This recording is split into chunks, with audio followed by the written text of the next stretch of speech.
আজকের ক্লাসে আমরা সময় সম্বন্ধে মানে টাইম সম্বন্ধে কিছু গুরুত্বপূর্ণ বাক্য শিখব।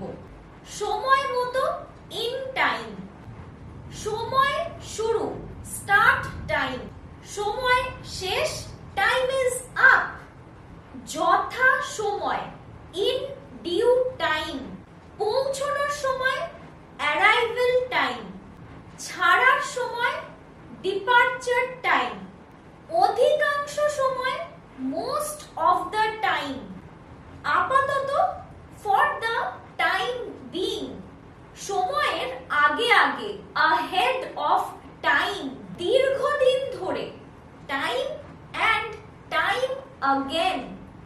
আজকের ক্লাসটা থেকে তোমরা কি নতুন কিছু শিখতে পারলে আমাকে অবশ্যই নিচে কমেন্ট সেকশনে জানিও। এরকম ইংলিশ নিয়ে আপডেটস রিসিভ করার জন্য আমাকে নিচে এখানে সাবস্ক্রাইব করে নিতে পারো।